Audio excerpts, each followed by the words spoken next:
দেখেছি, এটা কি হতে পারে। তখন সিদ্দিক আকবর যখন গেলেন, তখন সিদ্দিক আকবরের সামনে ওই খ্রিস্টানদের আলেম, উনি ওনাদের আসমানি কিতাব যেটা ছিল সেটা বের করলেন। কিতাব বের করে জিজ্ঞাসা করা শুরু করলেন, আপনার নাম কি? বলে আমার নাম এটা।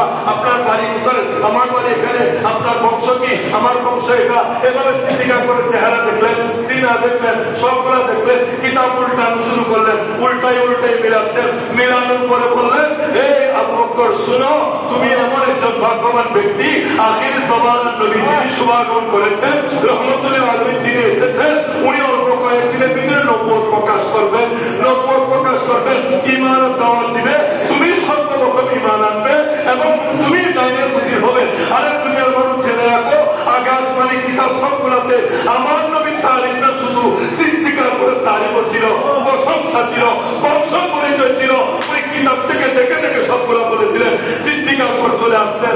আসার পর আমার নবী সিদ্দিক আকবরকে দাওয়াত দিলেন, আবু বকর ঈমান আনো, কলমা পড়ো। সিদ্দিক আকবর হেসে দিলেন, ইয়া রাসূলুল্লাহ কলমা তো আনবো, কলমা তো করবো, ঈমান তো আনবো। আগের নবীগণ মুজিজা দেখাইছে, অলৌকিক শক্তি দেখাইছে, মানুষ এগুলো দেখেই মানে নিয়েছে, আমি একটু তো কিছু দিতে চাই। সিদ্দিক আকবর এটা বলার পরে আমার নবী হেসে দিয়ে বললেন, আবু বকর কেন গত রাত্রে কি স্বপ্ন দেখেছো? ওই খ্রিস্টানের পাদ্রীর কাছে গিয়েছো, সে কি বলেছে ভুলে গিয়েছে নাকি?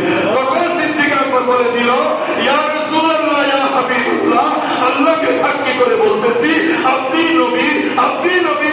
আল্লাহ আপনাকে ওহী দিয়ে, কোরআন দিয়ে আল্লাহ আপনাকে দুনিয়ায় প্রেরণ করেছেন। আপনি আল্লাহর হাবিব, আপনি আল্লাহর রাসূল, আপনি আল্লাহর নবী। আমি ঈমান আনলাম, এটার উপর ঈমান আনলাম। আমার নবীর হাতে হাত দিয়ে সিদ্দিক আকবর কলমা পড়ে ঈমান এনেছে। সুবহানাল্লাহ, সিদ্দিকিয়তের কথা। কিন্তু দেখেন, এরপরে আমার নবীর গলার ভিতরে আবু জাহেল ছিল, আবু লাহাব ছিল, উতবা ছিল, সাইবা ছিল। এর আমার নবী যখন নবুয়ত প্রকাশ করেছেন, আমার নবীর ইজহারের নবুয়ত যখন হয়েছে, নবীর মুজিজা দেখতেছে, দেখার পর আমার নবীকে কিছুক্ষণ পাগল বলে, আমার নবীকে কিছুক্ষণ জাদুকর বলে। এবং আমার নবী অনেক জাদু করেছে। কারণ আপনারা জানেন, আবু জাহেল এসে হাতের মুষ্টির ভিতরে কাঁকর নিয়ে, পাথর নিয়ে নবী দরবারে এসেছে, মুহাম্মদ তুমি যদি নবী হও তাহলে বলে দাও আমার হাতের মুষ্টির ভিতর কি আছে। আমার নবী বলেন, চাচা আমি কেন বলবো, আপনার মুষ্টির ভিতর যেটা আছে সেটাই বলে দিবে। আমি কে? আমার নবী ইশারা করার দেরি আবু জাহেলের মুষ্টির ভিতরে যে পাথর ছিল সে পাথর সাক্ষী দেওয়া শুরু করে দিয়েছে। সে পাথরের জবাব বের হয়েছে, সেটাই বলেছে উনি মুহাম্মদ রাসূলুল্লাহ, উনি মুহাম্মদ রাসূলুল্লাহ, উনি মুহাম্মদ রাসূলুল্লাহ বলার পরও ঈমান নসিব হয় নাই, বিশ্বাস করতে পারে নাই, সিদ্দিকিয়তের মাকাম হাসিল করতে পারে। এরপরে আমার নবীগণের পরীক্ষা করলো, পরীক্ষা করতে করতে আবু জাহেল, আবু লাহাব এরা মানতেছে না, নবীকে জাদুকর রাখতেছে, পাগল রাখতেছে। এরা তারপরে ইয়মন থেকে, ইয়মনের বাচ্চা হাবিবে ইয়মনিকে আনাইলেন নবীকে পরীক্ষা করার জন্য। হাবিবে ইয়মনে আসলেন, আসা ইয়মনের বাচ্চা হাবিবে ইয়মনে আসার পর আমার নবীকে বলেন যে আপনি যে নবুয়ত প্রকাশ করেছেন, নবী হিসাবে যে প্রকাশ করেছেন, আগের যুগের নবীরা তো মুজিজা দেখাইছে, আপনার মুজিজা দেখান। আমার নবী বলেন, মুজিজা কি জমিনে দেখাবো না আকাশে দেখাবো? আগর ব্যাপারে তো জমিনে দেখাই দেন, মুসা আলাইহিস সালাম লাঠি ছাড়ি দিয়া বুঝি। তখন ওনারা বলে আকাশ বলে কি করবো, আকাশে চারটে দুই টুকরা করে আমার নবী হেরামের জমিনে দাঁড়িয়ে, জমিনে দাঁড়িয়ে আমার নবী আকাশের দিকে চাঁদকে শুধু শাহাদাত আঙ্গুলের দিকে ইশারা করেছেন, চাঁদ দুই টুকরা হয়ে গিয়েছিল। হাবিবে ইয়ামানি বলেন, আচ্ছা ঠিক আছে, মুজিজা এটা দেখেছি, আমি মানলাম, কিন্তু এবার বলেন আমি ইয়ামান থেকে এখানে আসার সময় আমি মনে মনে একটা নিয়ত করে এসেছি, আমি কি নিয়ত করেছি সেটা আপনি বলেন। এখন অনেক কি নিয়ত শোনাই জানি না, কি নিয়ত আছে অনেক জানি না। হার মনে কি গুজরে কি হইতে পারে, আল্লাহ ছাড়া কি করতে হবে না। হাবিবে ইয়ামানির আকীদা হচ্ছে যে যিনি নবী হবেন উনি উম্মতের অন্তরের খবর রাখবেন, আকীদা। তখন আমার নবী বলেছিলেন, হাবিব তুমি এসেছো একিয়ালে, আর তোমার ঘরে একটা অসুস্থ মেয়ে আছে যিনি হাঁটতে চলতে পারে না, তুমি এই নিয়তে এসেছো, আমি যদি নবী হই আমার থেকে তুমি দোয়া চাইবা, আমি দোয়া করবো তোমার মেয়ে সুস্থ হবে। আমি নবী বলে দিচ্ছি, তুমি নিয়ত করে যখন ঘর থেকে বের হয়েছো তখন তোমার আমার মেয়ে সুস্থ হয়ে গিয়েছে, আমি ওকে সুস্থ করে দিয়েছি। কিতাবের মধ্যে আছে হাবিব এই অমনি করে গেলেন, বাড়িতে গিয়ে দরজা লক করার দেরি, যে মেয়ে হাঁটতে চলতে পারে না সেই মেয়ে দরজা খুলে দিয়েছে এবং বলেছে মা তুমি এত তাড়াতাড়ি এভাবে সুস্থ হলে কেন, কিভাবে? পরে গত রাত্রে রহমতুল্লিল আলামিন নবী আমার ঘরে তশরিফ এনেছিল, আমি আমাকে কলমা পড়ে ঈমান দিয়েছে, আমাকে সুস্থ করে দিয়েছে। হাবিব এই অমনি আমার নবীর উপর ঈমান এনেছে। কিন্তু আবু জাহেল আবু লাহাব পাশে থাকা সত্ত্বেও নবীকে বিশ্বাস করতে পারে না, মুজিজা দেখার পরও, পরীক্ষা নিরীক্ষা করার পরও ঈমান আনতে পারে না, বিশ্বাস করতে পারে নাই, এর ঈমান নসিব হয় নাই, এই জন্য এটা সিদ্দিকিয়াতের মাকাম লাভ করতে পারে নাই। আর আবু বকর সিদ্দিক রাদিয়াল্লাহু তাআলা ঈমান আনলেন। ঈমান আনার পরে বলেছি ইয়া রাসূলুল্লাহ, আমি তো বড় ধনাঢ্য ব্যক্তি, আমার তো বড় ব্যবসা, ইনপুটের ব্যবসা আমার, আজকে আমি আবু বকর বলে দিচ্ছি ইয়া রাসূলুল্লাহ, আমি আবু বকর, আমার ব্যবসাও আপনার, আমার টাকাও আপনার, আমার সম্পদ আপনার, আমি আবু বকর আপনার, নবী আপনার কদমে সম্পদ কুরবান করে দিলাম। সিদ্দিক আকবর দিতে দিতে দিতে দিতে নবীর কদমে যা দেওয়া সবগুলো মানা করে দিলেন। নবী ছাড়া কিছু বুঝে নাই, নবীর জন্য দেওয়ানা, নবীর জন্য পাগল। সিদ্দিক আকবর দিতে দিতে আর কিছু ছিল না। এমনকি এক যুদ্ধ সময় আমার নবী বলেছেন সাহাবায়ে কেরাম তোমাদের কাছে সামান কি আছে নিয়ে আসো, সবাই নিয়ে আসলেন। ফারুক আজম বলে জীবনে কোনোদিন সিদ্দিক আকবরকে বের করতে পারে নাই, আজকে একটা সুযোগ এসেছে, আমার সম্পদ বেশি, সিদ্দিক আকবরের কাছে কোনো সম্পদ নাই, দেখি আজকে আমি পাস করবো। ফারুক আজম সম্পদকে দুই ভাগে ভাগ করলেন, ভাগ করে এনে নবীর দরবারে রাখলেন। এবং ফারুক সিদ্দিক আকবর গেলেন, উনি করে গিয়ে কিছু নাই, সুরার ছায়া আছে, সেরা ভরা কাপড় আছে, যেগুলো ছিল স্বামী স্বামী যেগুলো ছিল সবগুলো সাইডটায় কাটতে বেঁধে কাঁধে করে নিয়ে নবীর দরবারে হাজির হলেন।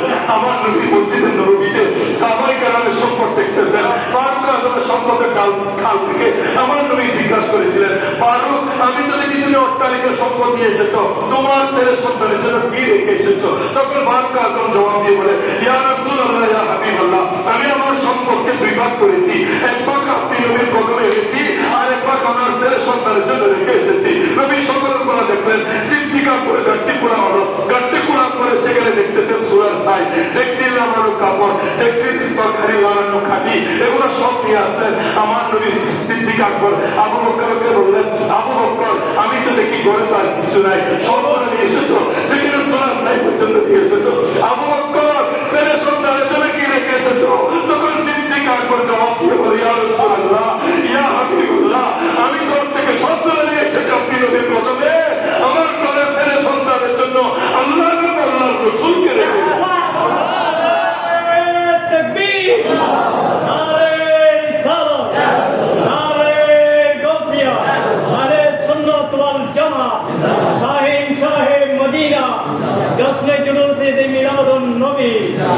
সিদ্দিক আকবর বলেন ইয়া রাসূলুল্লাহ, আমার ঘরে আল্লাহ আল্লাহর রাসূলকে রেখে এসেছি। প্রশ্ন, আবু বকর নবী তো তোমার সামনে দাঁড়ানো, নবী তোমার সাথে কথা বলতেছে, তো তুমি কোন আকীদা বললা নবীকে বলে রেখে এসেছো?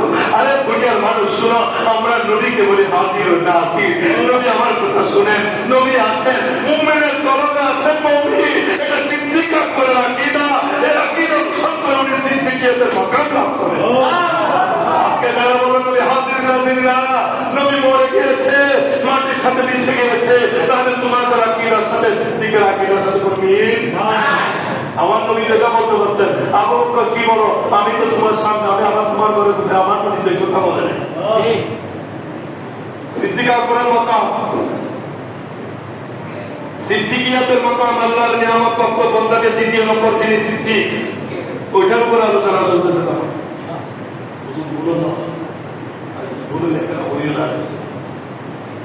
এরপর আমার নবী মেরাজে গিয়েছেন। নবী কোথায় গিয়েছেন? মেরাজ। নবী মেরাজ করে আসলেন, আসার পরে আমার নবী যখন কাফেরদের সামনে আবু লাহাব আবু জাহেল উতবা সাইবাদের সামনে আমার নবী বললেন আমি গত রাত্রের কিছু অংশ সময় মেরাজে গিয়েছি, মসজিদে হারাম থেকে বাইতুল মুকাদ্দাস গিয়েছি, ওইখান থেকে সাত আসমান বাড়ি গিয়েছি, সিদরাতুল মুনতাহা গিয়েছি, আরশ গিয়েছি, লোহ গিয়েছি, কলমে গিয়েছি, আমি লামাকানে গিয়ে আল্লাহর সাথে কথা বলেছি, আমি জান্নাত জাহান্নাম সাই করেছি। আসার পরে দেখি আমার বিছনায় কোনো গরম, আমি যে বিছনা থেকে উঠে গিয়েছিলাম বিছনা এখনো গরম, আমি অজু করেছি আমার অজুর পানি এখনো চলতেছে, আমি দরজার শিকল বন্ধ করেছি শিকল এখনো লড়তেছে। এই কাফেররা এরা বুঝারা ওনারা বলে এতদিন মোহাম্মদের ফল হয়ে যাওয়া আছে বলেছে মসজিদে হারাম থেকে বাইতুল মুকাদ্দাস 3 মাসের রাস্তা, ওই সময় সফরের ওই মাসে 3 মাসের রাস্তা। তো উনি 3 মাসের রাস্তা রাত্রে কিছু অংশ সময় গিয়েছে বিছনায় কোনো গরম করতেছে, শুধু হারাম না উনি বলতেছেন আমাকারে আল্লাহর সাথে কথা বলেছেন জান্নাত জাহান্নাম দেখেছেন, এগুলো কি বলে মোহাম্মদ অবশ্যই ভালো আউযুবিল্লাহ জানি। তখন এর সিদ্ধান্ত নিল আবু বকর মোহাম্মদ ছাড়া কিছু বুঝে না, এই নবী ছাড়া তো আবু বকর কিছু বুঝে না। আজকে একটা সুযোগ এসেছে আবু বকরকে নবী থেকে চোরানো। এরা কি করবো সিদ্দিক আকবর হযরত আবু বকর সিদ্দিক রাদিয়াল্লাহু তাআলার কাছে গেলেন, গিয়ে বলেছে আবু বকর বলে কি হয়েছে, বলে তুমি কি শুনেছো, বলে কি শুনেছি কি, বলে তোমার যাকে নবী মানো তোমার নবী সে পাগলের মতো কথা বলতে আসলে পাগল। বলে বলে তোমার নবী বলতেছে কালকে নাকি মসজিদে আকসা গিয়েছে, মসজিদে আকসা থেকে 7 আসমান পাড়ি দিয়ে সিদরাতুল মুনতাহা গিয়েছে, আরশ গিয়েছে, কুরসি গিয়েছে, লৌহ গিয়েছে, আল্লাহ মাকানে গিয়েছে, জান্নাত জাহান্নাম চাই করে আবার এসেছে রাত্রে কিছু সময়। তখন সিদ্দিক আকবর জবাব দিল এটাকে আমার নবী বলেছেন, এই তোমরা বলো এটাকে আমার নবী জবাব দিয়ে বলেছে, বলে আমরা বলায় বলতেছিলাম তো তোমার নবী মুহাম্মদ বলেছে, ওরা তোমরা সাক্ষী থাকো আমার নবীর জবাব দিয়ে যদি বলে রাখে আমার নবী মেরাজে গিয়েছে।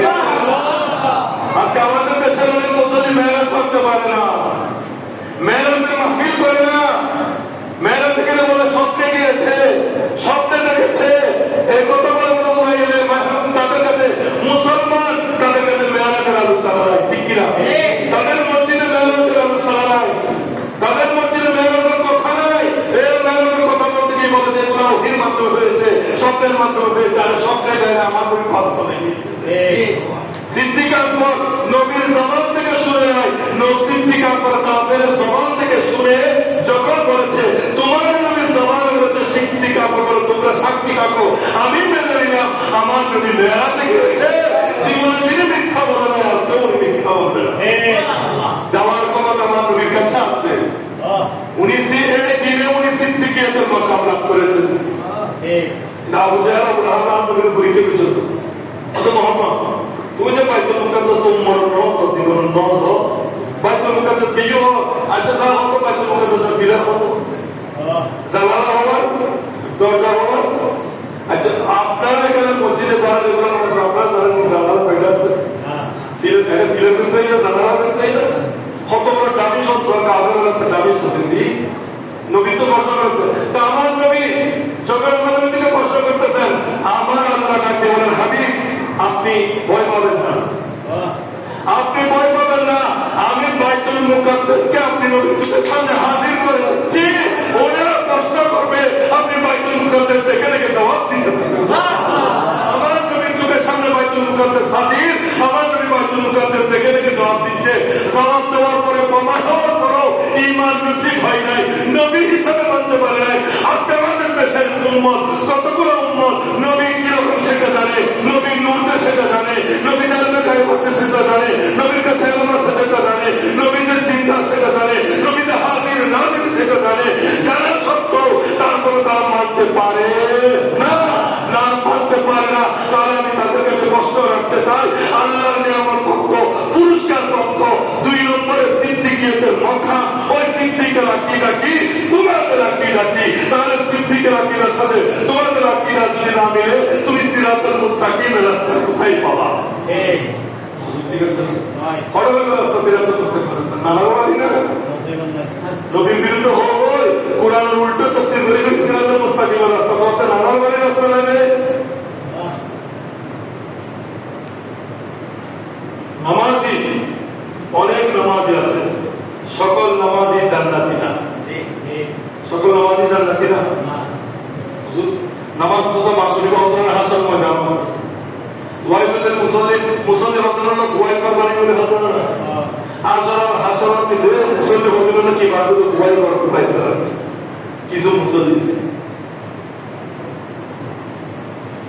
তাইলে সিদ্দিক আকবরের মাকাম থেকে আকিদা কি ছিল? নবী সব জানে, নবী সব দেখেন, নবী সব দেখতেছেন, নবীর কাছে এলম আছে, নবী মেহরাজে যেতে পারে। আমরা বলি আমরা নামাজে হুজুরি কলম দিয়ে নবীর খেয়াল দিয়ে নামাজে আসা, এরা বলতেছে এদের কিতাবে, এরা যারা আছে এদের কিতাবে এরা লিখছে যে নবীর খেয়াল নামাজে আসা বড় কথার খেয়াল হচ্ছে, নবীর খেয়াল হচ্ছে এর থেকে বড় কথার খেয়াল আসা ভালো। নবীর কি নবীর খেয়াল আইন তো বড় কথার খেয়াল আইন আর ভালো কারণ নাই। আর হতে আর নামাজে মেরাজ হতে সালাতু মেরাজুল মুমিনিন, আমাদের নামাজ মেরাজ হয় তখন যখন আমি সালাম দেওয়ার সময় আসসালামু আলাইকা আইয়ুহান নবী বলি, তখন আমার খেয়ালে দিয়ালে আমার নবী চলে আসে, তখন আমার নামাজটা মেরাজুল মুমিনিন হয়ে যায়।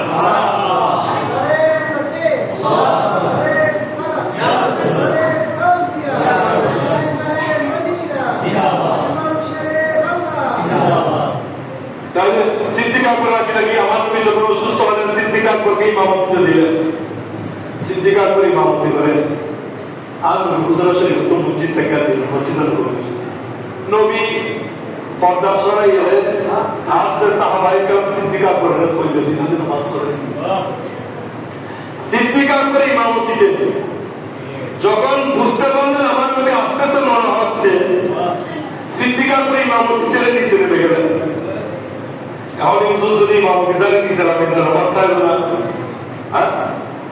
হুজুর যদি ধরেন হুজুর ইমামতি করে হুজুর কেবলা এসে দেরে নামাজ রাত করতে নিচে নামে গেলে দেখবো না, গাড়ি দিয়ে শুরু করবো, নামাজ থাকবো না, নামাজ পড়ে কিন্তু এখানে থেকে সিদ্দিক আকবর আকিদা যে আমি নামাজ পড়াচ্ছি, আমার নবীর জায় নামাজে দাঁড়িয়ে ইমামতের স্থানে দাঁড়িয়ে ওনার খেয়ালে যখন আসলে নবী আসতে চালানো হয়, সিদ্দিক আকবর নিচে নেমে গিয়েছিলেন। আমার নবী ইশারা করেছেন, সিদ্দিক আকবরকে আমার নামাজ আদায় করেছেন। নামাজ দৌড়ায় করানো হয় নাই, দ্বিতীয়বার নিয়ত করা হয় নাই, একে নিয়তে, কারণ নামাজ আর নবীকে সম্মান করা যায় সেটা সিদ্দিক আকবর প্রমাণ করে দিয়েছে। এই দুর্নামাজই তো সিদ্দিকের মাকাম, এটা অনেক উঁচু মাকাম, নবীদের পরে যে মাকাম এটা সিদ্দিকিয়তের মাকাম, নবীদের পরে যে মাকাম এটা সিদ্দিকিয়তের মাকাম, আল্লাহর পুরস্কার প্রাপ্ত। তো সিদ্দিকের মাকাম এটা লাভ করেছে কোন আকীদা দিয়ে, কোন আদর্শ দিয়ে, কোন চরিত্র দিয়ে, নবীকে কত মহব্বত করেছেন, আল্লাহকে কত ভয় করেছেন, আল্লাহর কোথায় মহব্বত করেছেন, এই সিদ্দিক আকবরের জীবনে নিয়ে আলোচনা করলে চলে আসবে। আমরা যদি সিদ্দিক আকবরকে অনুসরণ করি, বিদাকা ইয়া রাসূলুল্লাহ, বিদাকা ইয়া রাসূলুল্লাহ, ইয়া রাসূলুল্লাহ আমার জান আপনার কদমে কুরবান, আমার মা বাবা আপনার কদমে কুরবান, ইয়া রাসূলুল্লাহ আমার বংশ আপনার কদমে কুরবান, ইয়া রাসূলুল্লাহ আমি আপনি ছাড়া কিছু বুঝি না। মানুষ আমাকে যা বলুক, আমাকে বেদাতি বলুক, আমাকে শিরকি বলুক, আপনাকে ভালোবাসার কারণে, আপনি ঈদ মিলাদুন্নবী পালন করার কারণে আমাকে তিরস্কার করতেছে, বেদাতি বলতেছে। নবী আপনাকে সালাম দেওয়ার পরে আমাকে বেদাতি বলতেছে, কিছু আসে যায় না। এটা তো সিদ্দিক আকবরের শিক্ষা। সিদ্দিক আকবর নবী আপনার জন্য জান কুরবান দিয়েছে, মাল কুরবান দিয়েছে, সম্পদ কুরবান দিয়েছে, আওলাদ কুরবান দিয়েছে। এগুলো দিয়ে তোলে মাকাম সিদ্দিকিয়তের মাকাম মাত্র হয়েছে। সিরাতাল মুস্তাকিমের রাস্তা আমার নবীর হায়াতে জিন্দেগিকে অনুসরণ করেন না, এটাই হচ্ছে সিরাতাল মুস্তাকিমের রাস্তা। আমরা সিদ্দিক আকবরকে স্মরণ করব, আমরা এখানে 2 টাকার মোল্লাকে স্মরণ করতে চাই না। আমরা 2 টাকার মোল্লা অনুসরণ করি না, যে মোল্লা 2 টাকার বেচারা হটিয়ারু 2 টাকার বেচারা মোল্লা আছে বলে অনুসরণ করি। আর সিদ্দিক আকবর অনুসরণ, আর সিদ্দিক আকবরের যারা অনুসরণ করছি তারা অনুসরণ করে দিই, কারণ রাস্তায় যায় জানি সিরাতাল মুস্তাকিমের রাস্তা। আচ্ছা, এগুলা এটার উপর আবার আলোচনা করতে হয়তো পুরো হতাবাক্য করতে ওনারা অসুবিধা হলো এখান থেকে একবার বুঝে নেবেন আমরা কোন দলে যাব। হুজুর অনুজুর হলে তো দল আর হাল্লা, তো হাল্লাকে তুমি তার কোথায় শিখে গিয়ে তো ওরা দৌড়তে লাগিয়ে দেখতেন। এবার আপনারা বলেন নবী কি কাদের কাছে না আমাদের কাছে? নবীলে মিলাদ নবী নবীরে সালাম দিয়ে না, সালাম দিয়ে বুঝছো না, দুরূদ শরীফের ব্যাখ্যা দেন না, নবীর দুষ্ট দেন না। আচ্ছা দুষ্ট হইলে কি করা যেতে হয় না?